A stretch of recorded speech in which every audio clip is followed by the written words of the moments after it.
Thank you for stopping by today on this 4-part series of rebuilding this Conrail locomotive that you see in front of you here. This first episode is basically about disassembly. Very easy, it's not too bad. So let's get into this. So here I am just holding it up. Basically just 2 screws hold the shell on. You can see the corrosion, which is why I've been taking this apart. There's corrosion underneath, and there's corrosion on top under the shell. So you take 1 screw out for the fuel tank, the other 2 screws for the body.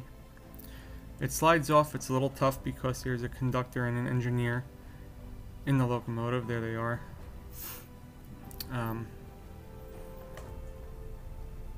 So it's a split chassis design, which is actually really cool because there's no wiring. There's no soldering. It's just power goes in one side, makes contact with the motor.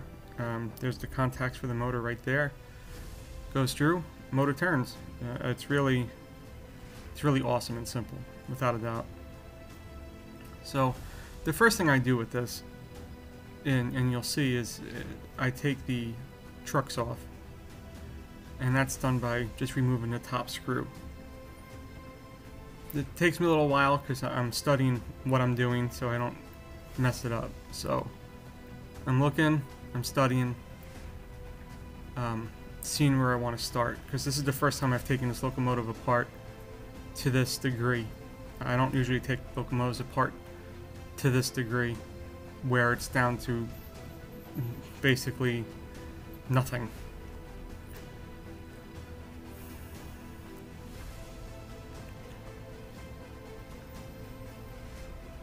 So after I removed that screw, I picked up the locomotive, and you'll see that it just falls apart. There you go, done. That truck is out. Same with the front one. 1 screw, you lift it up, it falls out.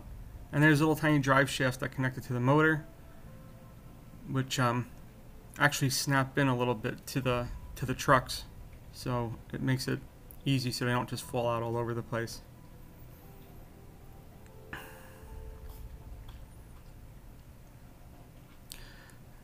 You'll see in part 2, when I go over the disassembly and reassembly of these trucks, on just how corroded my power pickups were by the wheels. That one's a long one. It was very detailed because I took a lot of stuff apart with them trucks. So here I'm taking the 3 screws out. Oh, I'm not taking 3 screws out quite yet. I'm trying to get this one out. That got hung up in the mount there.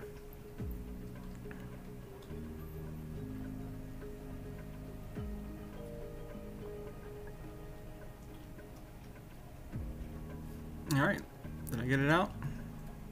Yep. So I was thinking about trying to remove those people.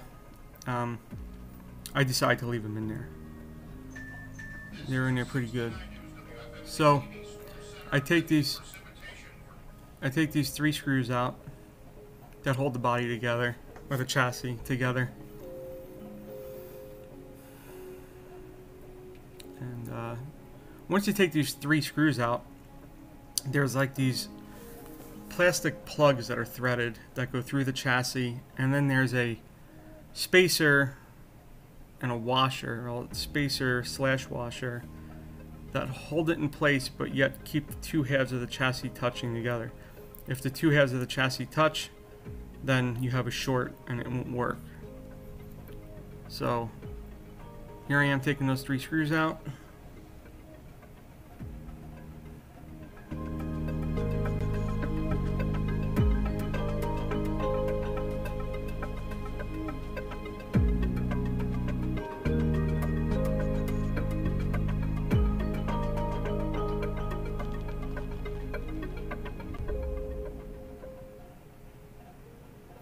Now I place them in order, but then forget how they went in anyway.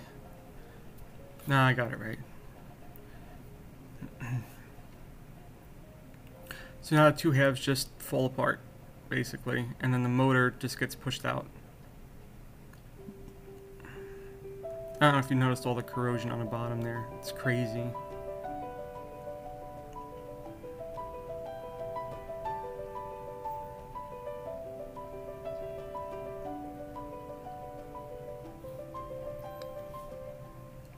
I just realized that that mount fell out. I'm going, where did that come from? And then I'm like, oh, it goes over here. Alrighty then. That means there's another one, which there is right there. And the coupler pockets are still in, and I take that out later. So you push the motor out, and that's it. I check it. Seems like it spins real nice. It's a sealed unit. You can't really do too much with those motors. But what I did was just put a little tiny dab of oil on the shafts that come out of the motor. There are little bearings in there, but you don't want to overload it. Nice flywheels, by the way. It's actually a nice motor, not gonna lie. So that's pretty much the end of this video, because after I take these coupler pockets out, I go out into the yard, I sand it off, and I spray paint it black. And I had to wait 24 hours for the paint to dry. So you'll see that in the reassembly process later on in the series. These are the plugs I was talking about before. There's a spacer right there, and it actually locks those threaded pieces in.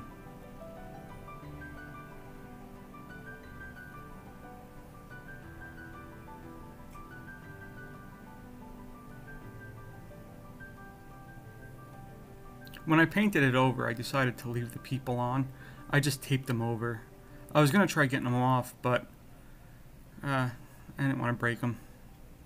Not like it matters. I don't have too many locomotives with people in them anyway, but it is what it is.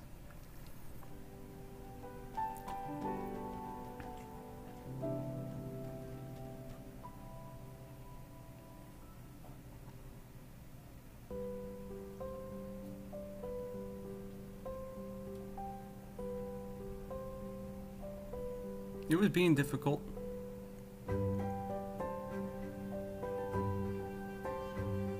But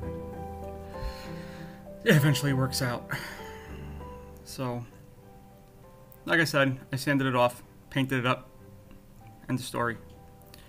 Part 2 of this series is going to be the trucks, disassembly and reassembly, which is very time consuming. So, thank you for stopping by. I hope you enjoyed this video. I hope you learned something, because I learned something. That's the first time I've ever taken a locomotive like this apart. It was very interesting. And I learned a lot more on reassembly. You'll see that later on. So, again, take care. Be safe.